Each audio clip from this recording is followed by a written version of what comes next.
और उन तब्दीलियों के असरात रूह इंसानी के ऊपर हर हवाले से वो आ रहे हैं। बिजनेस रियलिटीज भी are no exception to it, और उसमें भी बहुत सारी तब्दीलियां लोगों के सोच के अंदाज में, काम के अंदाज में, प्रोडक्ट्स एंड सर्विसेज में वरूनुमा हो रही हैं तब्दीलियां। अगर हम एचआर के कॉन्टेक्स्ट में बात करें, so the new business realities in context of HR, आज के दौर में पर्टिकुलरली अगर हम अब पैंडेमिक सिचुएशन की बात करें और पोस्ट पैंडेमिक सिनेरियोज को अगर हम जहन में रखें, तो technology is the next step. It's not only just the next step, but perhaps it has already taken up the step. Technology के हवाला से जब हम एचआर के कॉन्टेक्स्ट में देखते हैं, बिजनेसेस अराउंड द वर्ल्ड वो ऑपरेट कर रहे हैं, चाहे आप एक मल्टीनेशनल के तौर पर काम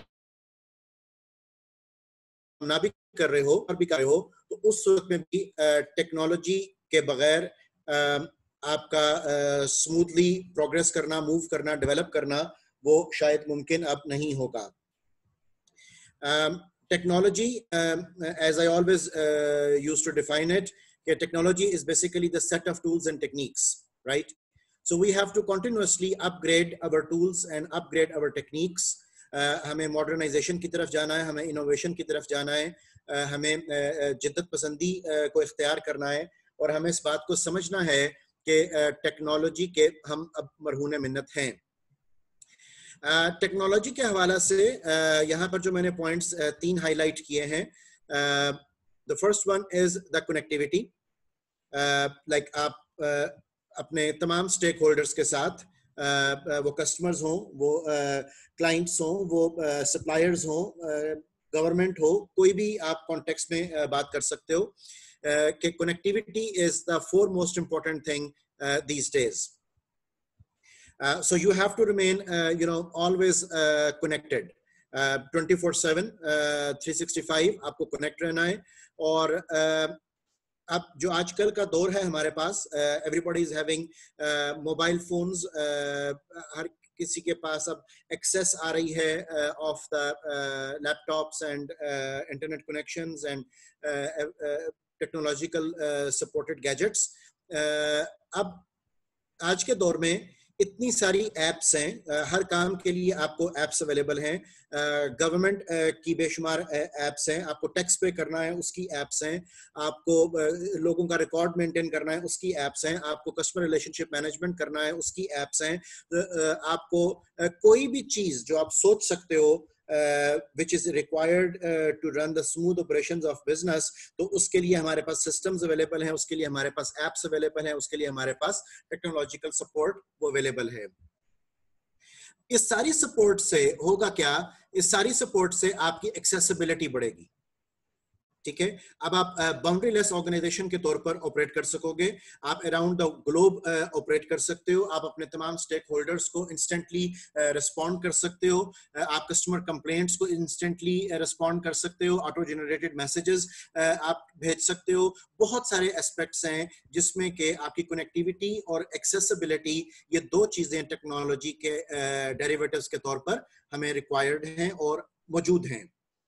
इसी के साथ एक और चीज जो टेक्नोलॉजी के कॉन्टेक्स्ट में हम देख रहे हैं, और वो ये है कि इस बढ़ती हुई टेक्नोलॉजी ने, इस साइबर वर्ल्ड ने, इस बिग डाटा पर्सपेक्टिव ने एक और जिस चीज को हमारे लिए क्रिएट कर दिया है वो है ambiguity. It's not just connectivity and accessibility, it's also the factor ambiguity, जिसको कि हमें बहुत टेक्निकली सोचना होगा।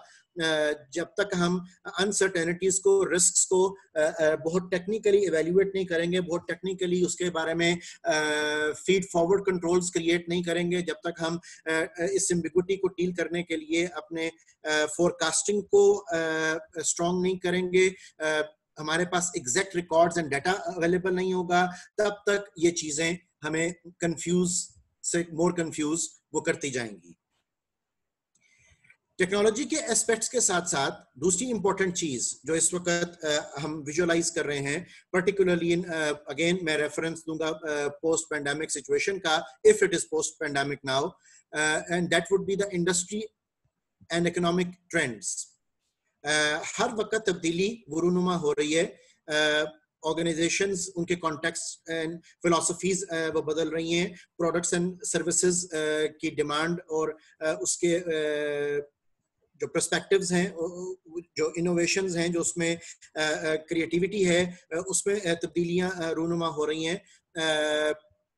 ऑर्थोडॉक्स प्रोडक्ट्स मार्केट से गायब हो रही हैं, नई से नई प्रोडक्ट्स मार्केट में आ रही हैं। I remember the time when we used to store our data on floppy drives. उसके बाद फिर आपकी सीडी एंड डीवीडीज का दौर आ गया, फिर फ्लैश ड्राइव्स का दौर आ गया। अब फ्लैश ड्राइव्स को भी शायद कोई नहीं पूछता, everybody is talking about the cloud perspective. So technology और इंडस्ट्री, ये दोनों चीजें साइड बाय साइड चल रही हैं, और ये दोनों चीजें एक दूसरे को सप्लीमेंट भी कर रही हैं, एक दूसरे को सपोर्ट भी कर रही हैं, और इनमें तब्दीली भी बहुत तेजी से रूनुमा वो हो रही है। इंडस्ट्री के पर्सपेक्टिव में अगर हम देखें तो very important factor nowadays is transparency, कि आपके जितने भी ऑपरेशंस हो वो ट्रांसपेरेंट हो, आपके शेयर होल्डर के राइट्स, आपके स्टेक होल्डर के राइट्स, वो सब के सब जो है वो महफूज होने चाहिए। आपको अदरवाइज आप लीगल कार्रवाई में भी आ सकते हो, और आपके जितने भी स्टेक होल्डर्स हैं, कस्टमर्स हैं, क्लाइंट्स हैं, वो सब भी मुतासर वो हो सकते हैं। So you better need to go for open book management. आप डिस्क्लोज करें अपने तमाम रिकॉर्ड्स को। आप टैक्स डिपार्टमेंट आपके पीछे पड़ा होगा, आपके different legal other associations and affiliations, उनको पूरा करना आपके लिए जरूरी होगा। सो नाउअडेज अगर हम एथिक्स को भी जहन में रखें, तो we have to be transparent in our business operations. इसी तरह बदलते हुए तकाजों के मुताबिक इंडस्ट्री के अंदर जो तब्दीलियां रूनुमा हो रही हैं, आपको एडेप्टेबिलिटी की तरफ जाना है, आपको चेंज ओरिएंटेड होना है, आपको अपने आप को अपग्रेड करना है, अपडेट करना है, मॉडर्नाइजेशन अडॉप्ट करनी है, जिद्दत लेकर आनी है, डिफरेंशिएशन वो लेकर आनी है। You need to go for blue ocean strategy, जिसमें कि आपको अपने कंपटीशन को वो तब्दील करना पड़ेगा, और कंपटीशन को तब्दील करके आप मार्केट में सर्वाइव तभी कर पाओगे अगर आप अप्रोप्रिएटली चेंज ओरिएंटेड हो। इसी तरह मार्केट में जो इंटेंसिटी है मार्केट कंडीशंस की, उसमें भी बहुत ज्यादा तब्दीलियां रूनुमा हो रही हैं। कंपटीशन बढ़ रहा है, कस्टमर की नीड्स वांट्स चेंज हो रही हैं, सप्लायर के ट्रेंड्स चेंज हो रहे हैं, कंपटीशन आपका शूटअप वो कर रहा है, डिस्ट्रीब्यूशन नेटवर्क्स वो आप इंटरमीडियरीज का जो कॉन्सेप्ट है वो तब्दील हो रहा है, डायरेक्ट कस्टमर सर्विसेज की तरफ लोग बात कर रहे हैं। So you have to be very much careful कि आपकी मार्केट के अंदर जिस तेजी से तब्दीलियां रूनुमा हो रही हैं, उतनी ही तेजी से आपको भी अपने आप को मोल्ड करना है, आपको भी अपने आप को डेवलप करना है। कन्वर्जेंस आ रही है जी एक इंडस्ट्री के अंदर, उस कन्वर्जेंस में ओवरलैप ऑफ इंडस्ट्रीज आ रही हैं। अब कोई भी एक इंडस्ट्री वो अपने आप को आइसोलेट करके बयान नहीं करती है, बहुत सारी इंडस्ट्रीज जो हैं वो आपस में मर्ज कर रही हैं। आपके फॉर एग्जांपल आप एक मोबाइल गैजेट की ही एग्जांपल ले लें कि कन्वर्जेंस का जो कॉन्सेप्ट हम यूज करते हैं टेक्नोलॉजिकल पर्सपेक्टिव में भी, आपका जो मोबाइल गैजेट है उसने बहुत सारे फैक्टर्स को, बहुत सारी इंडस्ट्रीज को, बहुत सारी प्रोडक्ट्स को एक जगह पर मर्ज कर दिया है, राइट। इसमें टॉर्च भी है, इसमें कैमरा भी है, इसमें स्कैनर भी है, इसमें कंप्यूटर के तमाम तरह एस्पेक्ट्स भी वो हो सकते हैं। तो कन्वर्जेंस का जो कॉन्सेप्ट है, टेक्नोलॉजिकल कन्वर्जेंस भी, प्रोडक्ट कन्वर्जेंस भी, सर्विस कन्वर्जेंस भी, ये सब चीजें अकर कर रही हैं, ठीक है। अब unified simple context of operations वो अब आज के दौर में नहीं होता। So transparency, adaptability, intensity, convergence, इन तमाम चीजों को हमें देखना है। No doubt along with that जो आपके इकोनॉमिक सिचुएशंस भी होंगी उनको भी हम विजुअलाइज करेंगे एक कंट्री के पर्सपेक्टिव में कि इन तमाम इंडस्ट्रियल चेंजेस से ओवरऑल इकोनॉमी के ऊपर भी क्या असरात मुरतब वो हो रहे हैं, आपके जीडीपीज में क्या असरात मुरतब हो रहे हैं, आपके फॉरेन ट्रेड में क्या असरात मुरतब हो रहे हैं, आपकी करेंसी फ्लक्चुएशन के साथ क्या कुछ हो रहा है। तो ये तमाम वो चीजें हैं जिनको हमें ग्लोबलाइजेशन के पर्सपेक्टिव में देखना और सोचना है।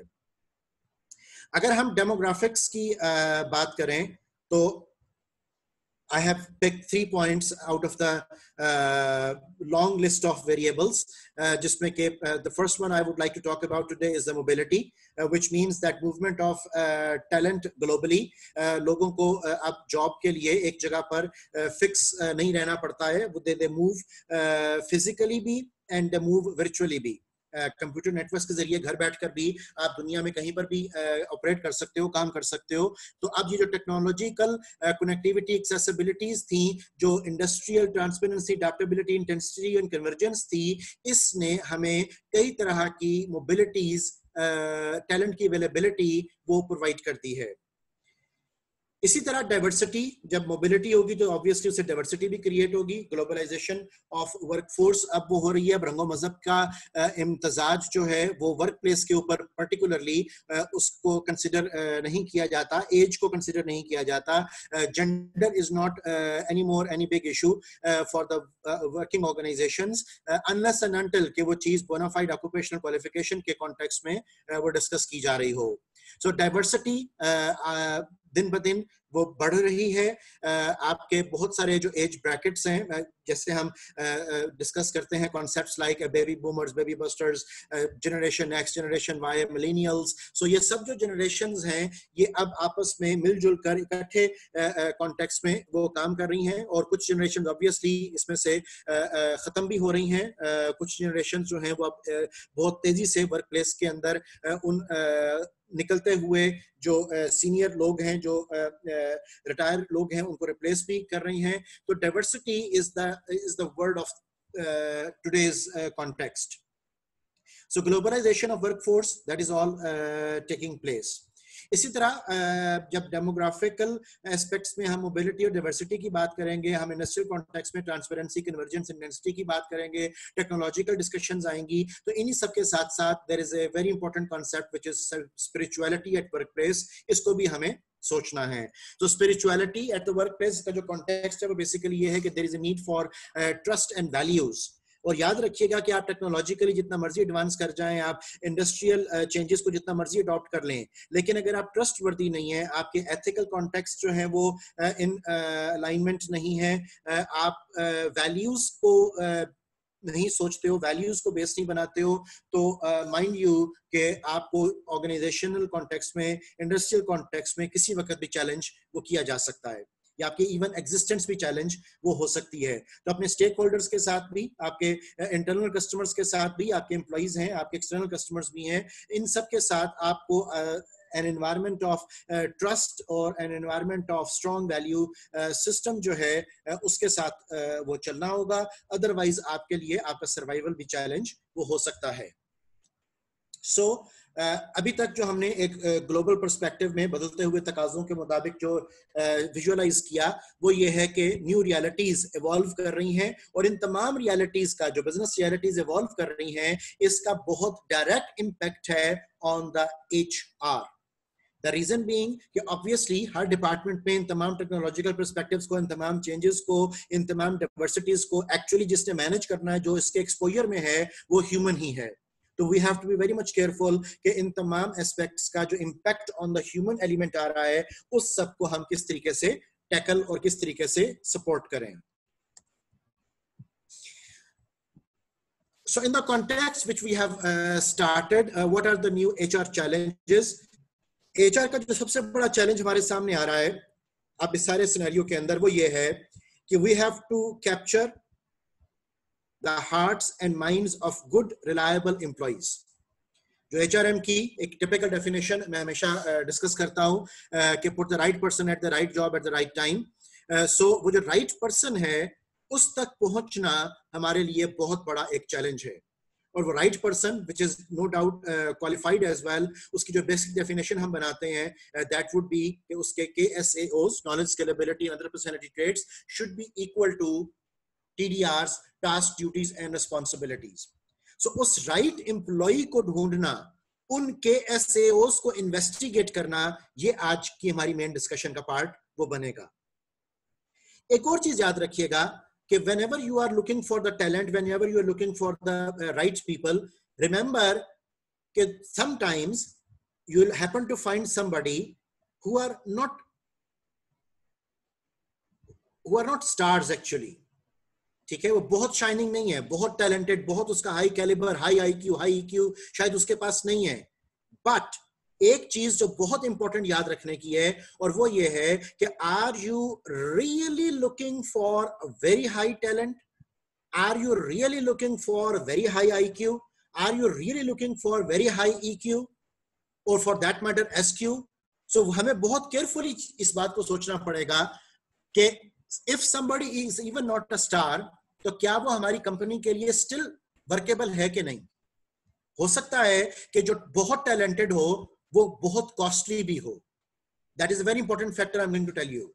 हो सकता है कि जो बहुत टैलेंटेड हो वो बहुत कॉस्टली भी हो, एंड मे बी आपके लिए एक major constraint is the cost. So sometimes even you can compromise on the talent when you talk about the cost.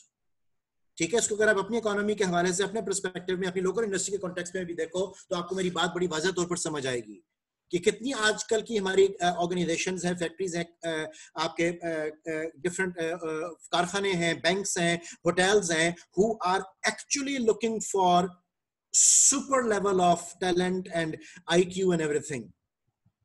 ठीक है. सो अब अगर हम बहुत से मल्टी पर्सपेक्टिव में चीजों को देखें, तो बहुत सी चीजों के जो हमारे अंदाजे हैं वो बदलने शुरू हो जाएंगे. इसी तरह आगे वाला पॉइंट जो मैंने आपके लिए कोट किया हुआ है कि who are significantly more productive when engaged, right. हो सकता है कि that person is not very high performer, apparently high performer. हम उसकी प्रिडिक्टिव वैलिडिटी को अगर हम देखें, अगर हम उसके प्रिडिक्टिव रिजल्ट्स को देखें कि मे बी अभी वो इतना ज्यादा हाई परफॉर्मर हमें नहीं दिख रहा, लेकिन मुमकिन है कि जब वो जॉब में अपने आप को एंगेज करे, जब वो लोगों के साथ काम करना शुरू करे, तो बहुत से उसके ऐसे छुपे हुए ह्यूमन टैलेंट्स हों जो कि प्रोडक्शन में, जो कि सर्विसेज में वो कार ला सके और हमारी ऑर्गेनाइजेशन को उसका बहुत सा बेनिफिट भी हो.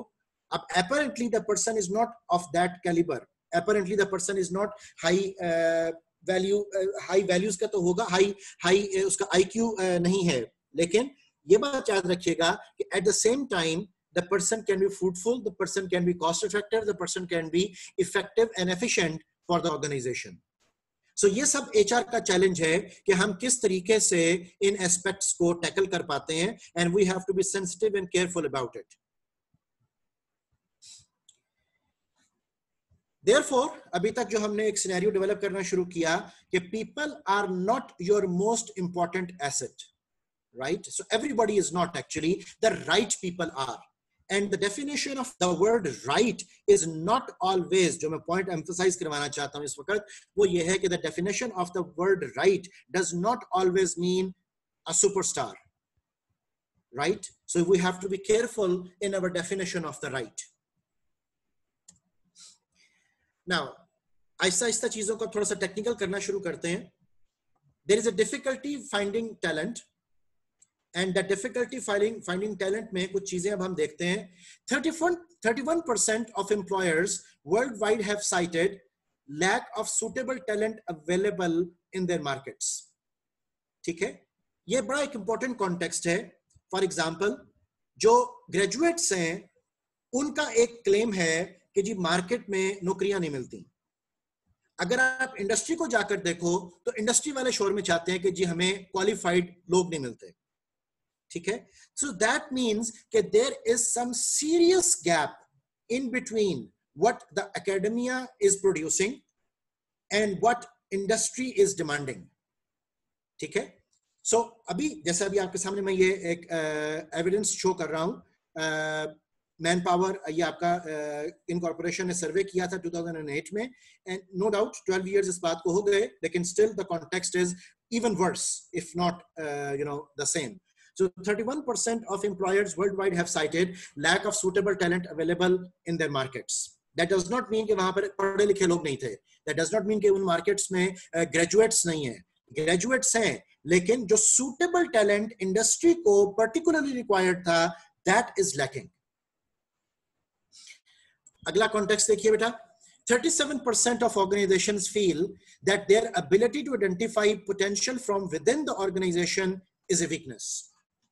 Okay, So sometimes even if they have the people working for them, so वो उनको भी जो उन्होंने हायर किया होगा, there might be some compromise, right? हो सकता है कि वो लोग अंडर क्वालिफाइड हो सकता है कि इवन वो लोग they can be the over qualified people, ठीक है? सो राइट टैलेंट को आइडेंटिफाई करना, राइट टैलेंट को ढूंढना, वो एक बहुत कम्बरसम जॉब है, चाहे वो ऑर्गेनाइजेशन के विद इन हो या ऑर्गेनाइजेशन के विदाउट हो।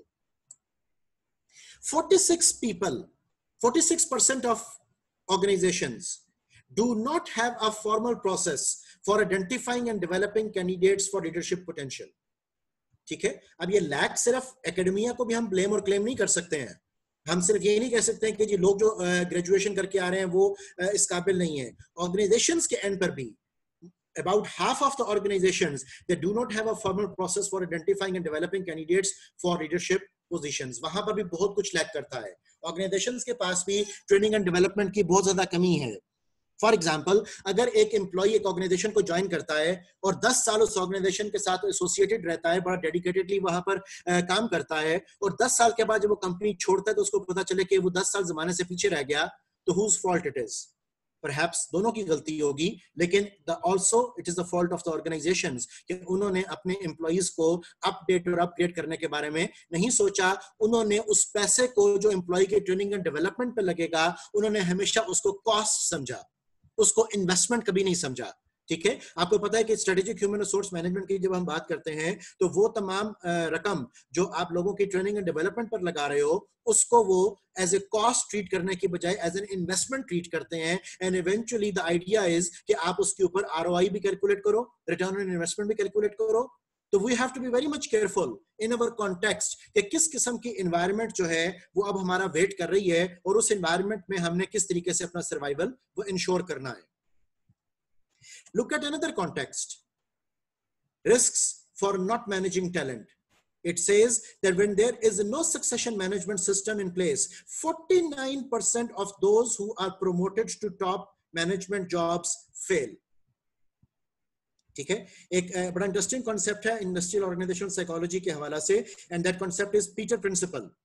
पीटर प्रिंसिपल ये है कि बहुत से लोग जूं-जूं हायरार्की में वो प्रमोट होते जाते हैं, वो अपने higher levels of incompatibility, incompetence को वो पहुंचते जाते हैं, ठीक है? उसकी मेन वजह क्या हो सकती है? उसकी मेन वजह ये हो सकती है कि उनके पास प्रॉपर ट्रेनिंग एंड डेवलपमेंट नहीं थी, उनके पास प्रॉपर कैरियर प्रोग्रेशन नहीं थी, उनके पास उनकी जो इवैल्यूएशंस थी of the employability and the promotability वो सब एप्रोप्रिएट नहीं थी। So what is the result?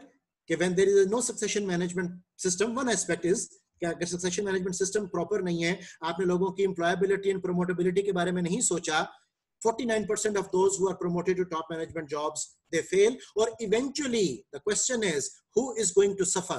So eventually the organization at large is going to suffer. Now what organizations are looking for? ये बहुत इंपॉर्टेंट कॉन्टेक्स्ट है। अब मैं इसके हवाले से एक बड़ी डिस्कशन आपके साथ करता हूं कि ऑर्गेनाइजेशंस क्या सोच रही हैं, क्या चाह रही हैं, फ्यूचर में क्या डिमांड वो की जाएगी, एकेडमिया क्या जनरेट कर रहे हैं। सो इन सब चीजों को भी हम टेक्निकली देखते हैं। तो to start our discussion what organizations are looking for, traditionally speaking, जो हमें रवायती तौर पर लगता है, अगर हम अपने कॉन्टेक्स्ट में उसको देखें हॉलिस्टिकली, अगर हम अपने लोकल पर्सपेक्टिव में चीज को देखें, a degree in relevant discipline, और ये बहुत बड़ी डिस्कशन है कि जी MBA मार्केटिंग में किया है, फाइनेंस में किया है, कि HR में किया है। सो a degree in relevant discipline होनी चाहिए जी। some suitable experience होना चाहिए, 5 साल का एक्सपीरियंस, 10 साल का एक्सपीरियंस के बगैर आपको नौकरी नहीं मार्केट में मिलती। strong values and ethical base होनी चाहिए कि जी आपको एक ऐसा पर्सन चाहिए कि जो बस किसी भी चीज, किसी भी स्टैंडर्ड की खिलाफवर्जी वो ना करता हो। उसके अंदर अनएथिकल का मैं वर्ड यूज नहीं करूंगा, लेकिन उसमें क्रिएटिविटी नहीं है।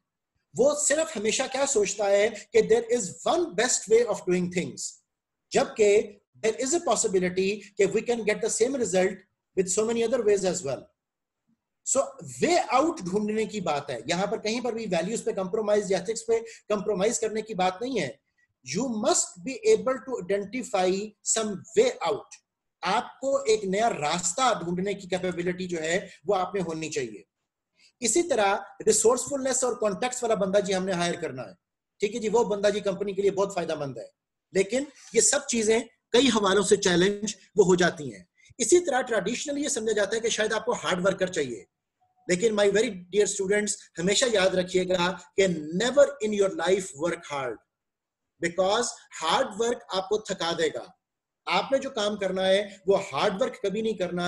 Always go for smart work, always go for specific, measurable, attainable, realistic and time framed work, ठीक है। सो हार्ड वर्क वो एग्जॉस्ट कर देता है, हार्ड वर्क फ्रस्ट्रेट कर देता है, hard work anxiety, job burnout create कर देता है, हार्ड वर्क आपको वर्कोहॉलिक बना देता है, ठीक है। और मैं इसमें से कोई भी चीज आपको रिकमेंड नहीं करूंगा। I would always say that go for smart work. अपने आप को भी स्पेसिफाई करना सीखें, अपने आप को भी मेजरेबल क्वांटिटी के तौर पर काउंट करना सीखें। सो ट्रेडिशनली स्पीकिंग जो चीजें हमसे रिक्वायर की जाती हैं वो ये आपके सामने यहां पर सॉर्टेड हैं।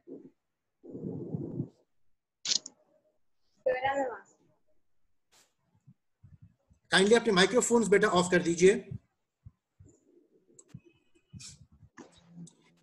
अब what organizations are looking for, अब जो एक चेंज आ रही है, जैसे अभी हमने शुरू में भी बात की कि हमें चेंज को इनकॉर्पोरेट करना है, तो अब जो चेंज आ रही है उसके हवाले से अब वो आपका ऑथर कोट करता है कि रेलेवेंस ऑफ बैकग्राउंड नॉलेज, ठीक है। पहले हमने क्या बात की थी, अ डिग्री इन रेलिवेंट डिसिप्लिन, ठीक है, सिर्फ डिग्री, एक पीस ऑफ पेपर आपको रिक्वायर्ड है। जबकि जो मॉडर्न वर्ल्ड की रिक्वायरमेंट है, जो ऑर्गेनाइजेशन के पर्सपेक्टिव्स चेंज हो रहे हैं, वो ये कहते हैं कि you must have relevance of background knowledge, ठीक है।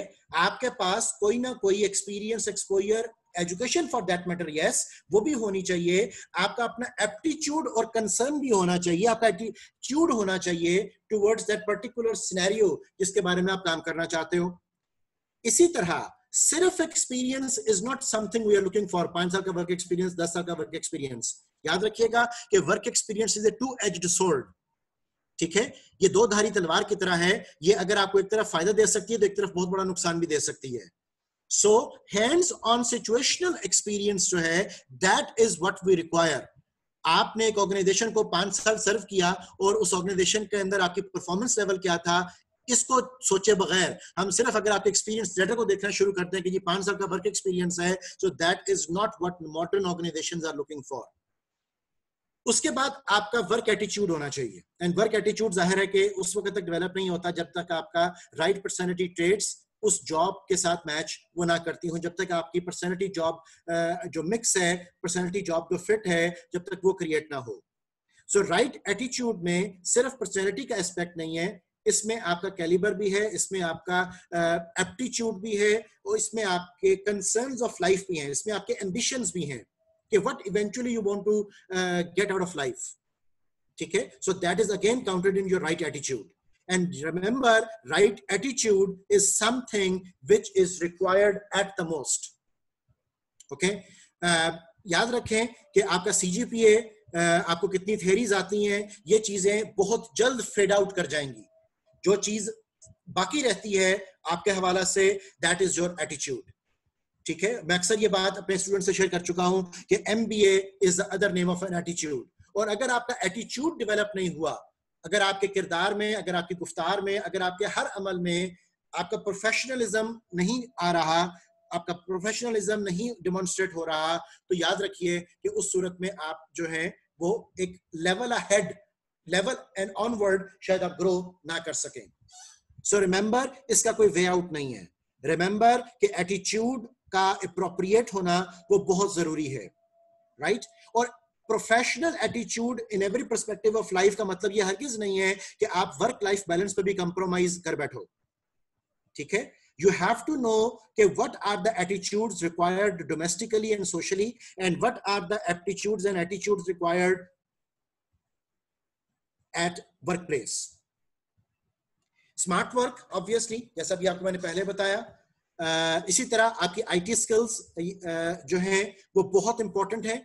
आपको कितने सॉफ्टवेयर्स आते हैं, आप कितनी एप्स को डील कर सकते हो, आपको इंटरनेट के साथ कितनी फेमिलियरिटी है, बहुत से हवाले से ऑर्गेनाइजेशंस जो हैं they are looking for the IT skills. ठीक है। और IT skill does not only mean कि आप पावर पॉइंट की स्लाइड्स बना लेते हो और आप वर्ड के ऊपर एक डॉक्यूमेंट टाइप कर लेते हो। उसमें बहुत सारी सॉफ्टवेयर रिक्वायरमेंट्स होती हैं, बहुत सारे सिस्टम रिक्वायरमेंट्स होती हैं जो कि ग्रेजुएट्स को आज की दुनिया में आनी चाहिए। इसी तरह आपकी कम्युनिकेशन, रिटर्न भी, वर्बल भी, आपकी कम्युनिकेशन में लिसनिंग भी, ये सब चीजें बहुत जरूरी हैं, ठीक है। इसी तरह इंटरपर्सनल आपकी जो स्किल्स हैं, आप निगोशिएशन आप कितनी अच्छी कर लेते हो, आप कॉन्फ्लिक्ट हैंडलिंग कितनी अच्छी कर लेते हो, ये सब कुछ है जो रिक्वायर्ड है in the modern world. Strong business ethics and value base आपके पास हो, और उन स्ट्रॉन्ग बिजनेस एथिक्स और वैल्यू बेस के ऊपर मैंने पहले भी अर्ज किया कि कोई कंप्रोमाइज नहीं डिमांड किया जा रहा, लेकिन you should be able to craft the ways कि मुख्तलिफ तरह की सिचुएशंस में किस तरीके से आपको डील करना है, ठीक है। Therefore, जो ट्रेडिशनली मांगा जा रहा था, मैं एक दफा फिर आपके लिए रिपीट कर रहा हूं कि a degree in relevant discipline नहीं चाहिए, some suitable experience does not mean a lot, strong values and ethical base, okay मैंने कहा चाहिए, but there should be some flexibility as well. याद रखिएगा कि अक्सर औकात, मैं एक स्टेटमेंट बड़ा सोचकर कोट कर रहा हूं कि अक्सर औकात इंसान बचा लीजिएगा, रूल तोड़ दीजिएगा, कानून तोड़ दीजिएगा, लेकिन कानून को बचाने के लिए इंसान को तोड़ देना, ये कम से कम मेरे फ्रेम ऑफ माइंड की बात वो नहीं है। सो रिसोर्सफुलनेस, कॉन्टैक्ट्स, हार्ड वर्क, ये ट्रेडिशनली फाइन, एक रवायती तौर पर चीजें रिक्वायर हो सकती हैं, बट इस मॉडर्न कॉन्टेक्स्ट में जो आपको मैं ये चीजें ऐड अप करवा रहा हूं, इनको बेशक आप एड ऑन्स के तौर पर पिक कर लो, but these are very important add ons and you can not ignore any one of these. Now अब एक बड़ी अहम गुफ्तगू वो हमारी शुरू हो रही है कि what skills are being imparted to business graduates, ठीक है। You yourself a business graduate, अगर आप अपना सेल्फ इमेज भी देखो तो मे बी इसमें से बहुत सी चीजें आपको यहां पर छिलकती हुई नजर आएंगी। What skills are being imparted to business graduates? वो कहता है कि lot of effort is made to impart and acquire knowledge by both the constituents. अब ये both the constituents में आपका academic institution भी है और आपकी जात भी है, ठीक है। सो नॉलेज पर मेजर फोकस रहा, और वहां पर जो नॉलेज की बेसिक डेफिनेशन थी, इट वाज नॉट एक्सपीरियंस और it was not much talking about exposure, it was rather more related to education alone. Second, focus remains on completing a pre designed curriculum, ठीक है। एक defined curriculum बता दिया गया और उसी कैरिकुलम को लकीर के फकीर की तरह वो आपको फॉलो अप करना है। तब्दीली इन द कैरिकुलम नहीं होगी, तब्दीली इन डिस्कशंस नहीं होगी, तब्दीली इन सिनेरियोज नहीं होगी। So that basically creates what, that basically creates stagnation, एक स्टेटस को वो क्रिएट होने के चांसेस बढ़ जाते हैं।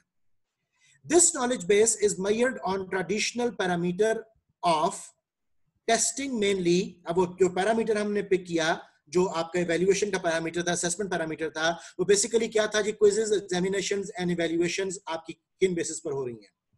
I have seen many people with very high CGPA performing very poor in organizational context.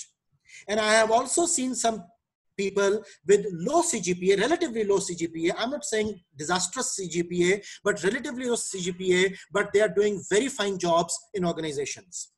ठीक है। तो अब इसका मतलब ये ठहरा कि हमारा जो इवैल्यूएशन का पैरामीटर है उसको भी कहीं ना कहीं रिवाइज होने की जरूरत वो है।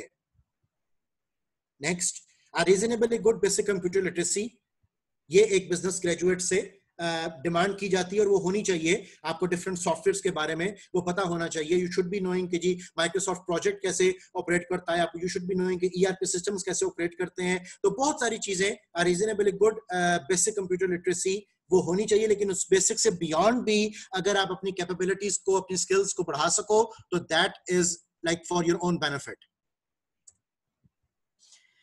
अब जो गैप्स आइडेंटिफाई हुए कि जो ट्रेडिशनली हमारे पास सिनेरियो आ रहा था, ट्रेडिशनली जो बिजनेस ग्रेजुएट्स प्रोड्यूस हो रहे थे, उसके हवाले से जो बेसिक गैप्स अब आइडेंटिफाई होने शुरू हुए, वो गैप्स क्या थे? Focus remains on, focus not just remains but it remained as well on degree instead of competence building.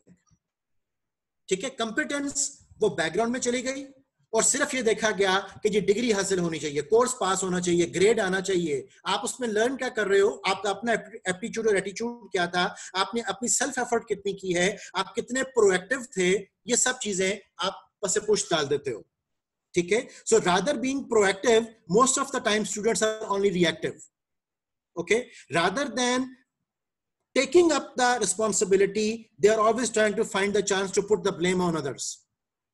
Okay, so ये बहुत सारे कॉन्टेक्स्ट हैं। जैसे हम मैनेजर्स की टाइप्स की बात करते हैं कि we have got two sets of managers, some are omnipotent and some are symbolic.